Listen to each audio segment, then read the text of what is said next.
Yo, yo, yo, hey guys, Rowan here, and welcome to Star Wars Knights of the Old Republic 2 The Sith Lords. And in this series, I'm going to actually be doing 3 separate playthroughs.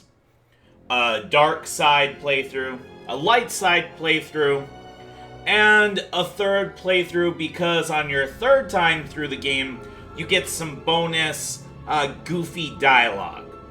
Now, I'm going to start with the dark side playthrough, because I do so like the dark side. Something dark side. Something completely. Yes, Force lightning is my jam. Now, I just want to start by saying, for my first playthrough, my dark side playthrough, I will not be using the infinite Hissus spawn on Korriban that allows you to reach level 50. What we're going to be doing is we're going to be doing a min-max playthrough, attempting to get as much experience as possible and get the highest level that we possibly can without using that, quote, exploit. Now, I don't necessarily agree with it being called an exploit, but considering a large proponent of the internet does, we're going to avoid using it for now. I may use it on one of the other playthroughs, but that's in the future. This is the now. So, for this playthrough, since I'm going to be attempting to get as much experience as possible, I want a highly skilled character, because a lot of skills can garner you additional experience. So that means we are going with a Sentinel. We are going to be attempting to make the most superpowered Jedi Sentinel that we possibly can, and we're just going to try and get as much experience as we possibly can. Now, I will play through the game with a male and a female character. For my first playthrough, I'm going to be going dark side male. Male is actually the stronger pick, and it's because of a companion that you get. Female characters get a companion called Disciple. He is pretty cool, but male characters get a companion called Handmaiden. And what makes her so much better than Disciple is she gives you a permanent ability to add your wisdom bonus to armor class. That is extremely good. Like, extremely good. So, I'd like to just start by reading the different stuff here. So we have Guardians, focus on combat training and lightsaber mastery. Male Jedi Sentinel. Jedi Sentinels are well balanced and possess many skills. And there's the female Sentinel. Jedi Consular. Jedi Consulars are masters of the Force and spend less time in combat training. Recommended for advanced players only. That does sound like a challenge, but we'll come back to this. And then we got the female Jedi Consular. As I said, for this playthrough, we're going to be min-maxing our potential to get experience. And for that, let's play as Sentinel. Now, before we continue here, I just want to let you know that we are obviously not going to be using quick character here. Select this option to have your character's creation handled for you. You will only choose your character's appearance and name. Kind of defeats the purpose of a min-max playthrough. Instead, we'll be going with custom characters. Select this option to customize every aspect of your character. You'll set your attributes, skills, and feats, as well as your appearance and name. I also want to talk about, I'm going to be playing on the difficult mode, because I like playing games on the hardest possible setting, especially when they're an RPG, and I can min-max to try and overcome the difficulty with knowledge, reasoning, and good old-fashioned bashing my head repeatedly against the wall. So, now, first we'll do our portrait. So, let me just show you all the options here. We have a lot of different pictures. But I am going with Space Jesus, doing Space Jesus things. Yeah, Space Jesus looks a little confused. He's like, don't pick me, don't pick me, don't pick me. Ow, he's picking me. Alright, attributes. Okay, attributes of your character apply bonuses or penalties to everything from combat to skill checks to force powers. Check each attribute to see what aspects of gameplay it can affect. We got strength. Strength measures physical power. High strength adds modifiers to melee damage, chance to hit, which is important for characters that use close combat weapons. Dexterity. Dexterity measures agility and reflexes. A high dexterity adds modifiers to range attack rolls, blasters, and increases a character's defense, making them harder to hit. Constitution. Constitution represents health and resiliency. A high constitution adds modifiers to the vitality points gained at each level up. Constitution also determines what types of implants the character can equip. This attribute is important for all classes. Intelligence. Intelligence represents knowledge and reasoning. A high intelligence adds modifiers to the number of points a character has to spend on essential skills. Wisdom. Wisdom represents willpower and perception. A high wisdom adds modifiers to Jedi Force points and Force power saving throws.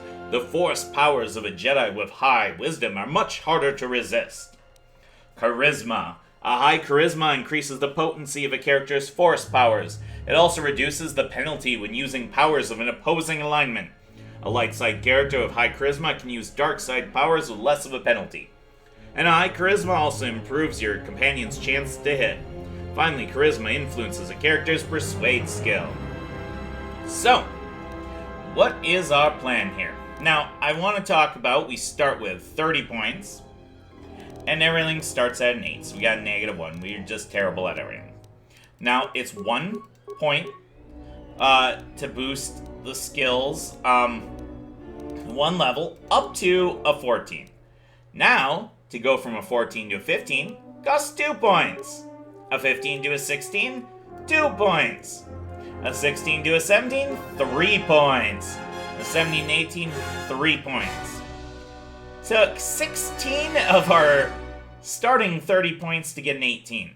So as you can see, getting a skill, or stat I should say, excuse me, up to an 18 to start with is incredibly inefficient. In fact, just getting something up to a 16 means you've got 2 stat points that have been permanently wasted. And then when we go to 17, 18, we've now wasted 6 stat points. 6 stat points is enough to get an 8 to a 14. That's pretty huge. Now, what I'm going to be doing here is intelligence.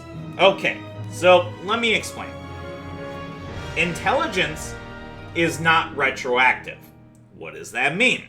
Well, we don't get any benefit, or let me rewind. We don't get the full benefit from leveling it up later. So, intelligence, getting it up to, say, 14, gives us 2 additional skills per level. Now, let's say, because every 4 levels you get a stat point. And if you guys can see here, these pluses are what you actually get. Odd numbers don't give you nothing. So odd numbers are horribly inefficient too. So let's say we started at a 15. Now every 4 levels you get a stat point. So let's say we hit level 4. We get a stat point. We bump up intelligence. We now get 3 skills per level. For those first 3 levels, we didn't get any additional skill points from them. It doesn't go back and give me the additional points when it increases. Same with wearing gear that gives you intelligence, doesn't give you extra skill points. Now, like with Constitution, Constitution adds modifiers to hit points gained at each level up. This is retroactive. So if we up Constitution later in our game, or wear equipment that adds Constitution, we will actually see a boost to our hit points. So, Being that intelligence is not retroactive, I'm going to actually start it at a 16. It does mean we're losing 2 stat points permanently, but that's 2 stat points traded for 1 additional skill that we can be good at. That's the way I'd like you to look at this. 1 full additional skill that we're going to be skilled at, that we can kind of keep up with leveling. So I could start at a 14 intelligence, but then that's only 2 additional skills that we're good at, and it would take till level 8 to get a 16 intelligence, and by then we miss. At first level, you start with 4 skill points for each plus of intelligence. So we would miss 4 skill points plus 8 skill points, so 12 skill points. So 2 stat points, 12 skill points. I think the skill points are worth it. Some of you might disagree with me. But hey, this is my opinions, this is my strategy, so I'll explain what, I feel is a optimum strategy here. Now, I want to have a powerful Force user. Now, I am picking the skill-based class, but it's kind of in the middle ground. But I want to be a potent Force user later on. So I'm going to up Wisdom and Charisma, both of these up Force powers, make them harder to resist. And then I've got 2 stat points left. Of these 2, Strength is probably the least useful, because it's only melee damage and chance to hit. Whereas Dexterity is defense, it's reflex saves, it also affects stealth skill, it affects attack rolls with blasters, and there's a feat you can take that it affects attack rolls with melee weapons. So I'm going to even that out. Alright, and then skills. Each of your character's skills has a number associated with it. This is the skill rank and determines how good the character is with that skill. When using a skill to perform an action, the rank is compared against the difficulty check DC number. For example, to open a lock with a DC of 15, take your skill rank in security, add your wisdom modifier, and add a d20 roll. The total is 15 or greater, the lock is opened. Alright, so let me talk about this. We start with 24 skill points, that's huge. Now, the skills in gold are class skills, as you can see. We have all but 2 as class skills. These cost 1 point, and we can level them up to a max of 4. 3 plus your current level. So at level 2, we'll have 5. Now these ones in light blue are cross-class skills. They cost 2 points to level up once, so really inefficient. And you can level them up to half, rounded down, whatever your max class skills are. So these will never be as good. Now, considering we only have 2 that we're not skilled with, I'm actually going to be later taking feats to make me good at everything. Because, again, this is going to be a maximizing experience playthrough. We want to be good at everything.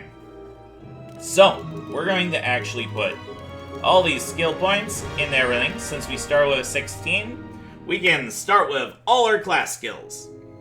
Hoorah! Let me read these class skills. Computer use, related attribute, intelligence. So, because our intelligence is a 16, we actually get plus 3 to this. Our computer use is actually a 7 to start off with. That's pretty darn good. Computer use allows a character to slice computer programs using disposable logic RAMs called computer spikes. A character might disable gun turrets or flood a patrol area, with more complicated tasks requiring more spikes. A high rank in this skill reduces the number of spikes required by 1, to a minimum of 1 for every 4 points total, including attribute score modifiers. Demolitions. Intelligence. Demolitions can be used to set, recover, or disarm mines. Such devices range in difficulty from minor, DC 10 to set, to devastating, DC 30 to set. Attempting to disarm the mine adds plus 5 to the DC. Attempting to recover the mine adds plus 10 to the DC. This skill cannot be used untrained, which means until we have a point in it, We cannot use it at all, but we'll be changing that. Alright, Stealth. Related attribute, Dexterity. Stealth governs the use of camouflage devices to enter stealth mode. If a character equips such a device and activates stealth mode, opponents must make an awareness check versus the character's stealth skill or be unable to detect them, even if the character is in direct line of sight. A character in stealth mode can set, disable, and recover mines. Party members will not automatically enter combat while in this mode. Combat cancels stealth mode. Stealth mode will not work without a camouflage unit. Units of higher quality grant a bonus to skill. This skill cannot be used untrained. Awareness. Related attribute, Wisdom. Awareness governs the ability of a character to spot objects or enemies hidden by stealth. If a successful check of this skill is made against the stealth skill of an enemy or the DC of a mine, the enemy or object is noticed and becomes visible. Awareness is always active, but results are best while a character is moving slowly. Running imparts a -5 penalty to any checks of this skill. Persuade. Charisma. This is very, very important. Only the main player character can select this skill during level up. Persuade options appear in dialogue when interesting or sensitive information is available that a character might otherwise be reluctant to reveal. When selected, rank in the skills compared with how extreme the request is. Difficulty class, low, medium, or high relative to player level. A guard might easily agree to increase a bounty, but convincing him to leave his post would be much harder. Repair. Related attribute, Intelligence. Repair allows a character to fix disabled mechanical devices like droids using disposable packages of parts. The number of parts kits required increases the difficulty of the repair. This skill reduces the number of parts required by 1 to a minimum of 1 for every 4 points total, including attribute score modifiers. This skill also modifies the amount of vitality points recovered when a party member droid uses repair kits, advanced repair kits, and construction kits on themselves to repair combat damage. So really, really helpful if you have droids. Security. Related attribute, Intelligence. Intelligence is useful in a lot of skills. Security is used to access electronic locking devices. Once a character invests points in the skill, it becomes one of the default options on targeted doors and containers. Security spikes can grant a bonus to the skill, and any in inventory will also appear as the default option on targeted doors and containers. Characters with no points invested cannot attempt to use this skill. Treat Injury. Related attribute, Wisdom. Treat Injury improves the amount of damage healed when a med pack is used, adding the modified rank to the number of vitality points healed. Advanced med packs and life support packs apply multipliers to the user's skill, increasing the amount healed again. So, some of the most important skills in the game, Persuade. Security is very, very useful, but your companions can use it. Treat Injury is really, really good. Awareness is a really good passive one. Computer use and repair are useful as well. Demolitions can come in handy, especially early game. Alright, so feats. Some feats allow you to use special items like heavy armor. Other feats modify saving throws and skill checks during the game. And some feats are used during combat. Check the descriptions for details on specific feat. We gained Arm Efficiency Light, Crit Strike, Flurry, Power Attack, Power Blast, Rapid Shot, Sniper Shot, Blaster Pistol, Blaster Rifle, Lightsaber, Melee, Weapons, Jedi Defense, Force Immunity, Fear, Jedi Sense, War Veteran. Okay, Armor Proficiency Light. This feat allows a character to wear light armor. Characters without this feat cannot wear light or heavier armor. Wookiees and droids cannot wear armor suits. Critical Strike. When activated, this feat doubles the critical threat range of melee attacks.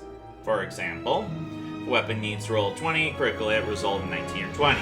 The attack hits, the target's also stunned for 6 seconds, unless they make a fort save at DC of the attacking character's level plus attacking character's strength. This feat lowers defense by 5 when used. Critical Strike works with melee weapons only. Flurry. When activated, this feat allows the character to make an extra melee attack during the round. Characters suffer -2 to defense from using this feat and for 3 seconds afterwards, i.e. the enemy's attack. They also suffer a -4 penalty to all attacks that round.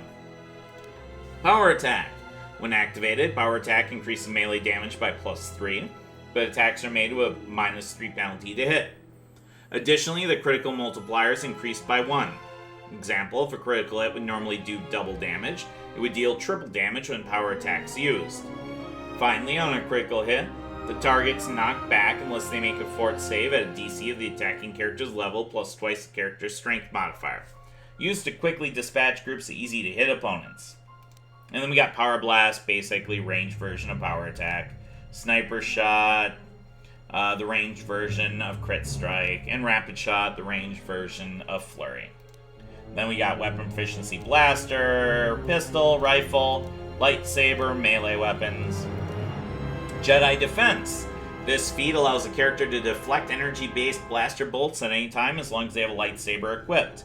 When a character is fired upon, an opposed roll is made against the attack. If the result is greater than the attack roll, the blaster bolt is deflected. If the attack is beaten by 10 or more, the bolt is deflected back at the enemy. Jedi classes receive this feat at first level. Force Immunity, Fear. The Jedi possesses an inner calm that cannot be shaken by mere threats to mind or body. The Force grants Understanding, which is a shield that Fear cannot breach. This feat's always active. So we get Fear, Stun, and then Paralysis. Here's the problem with that. There's almost no enemies in the game that use these. So these are completely useless.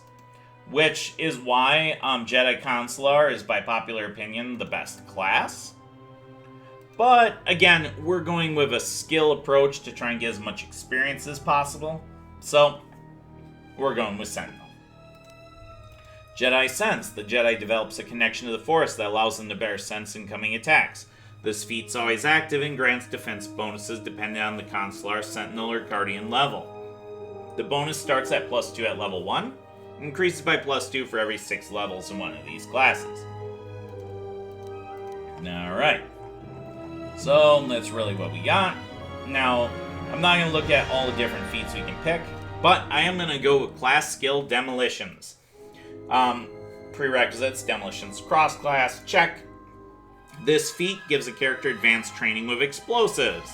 Demolition skill is no longer cross-class and can be purchased for 1 skill point per skill level. I definitely want that. Alright, and then name.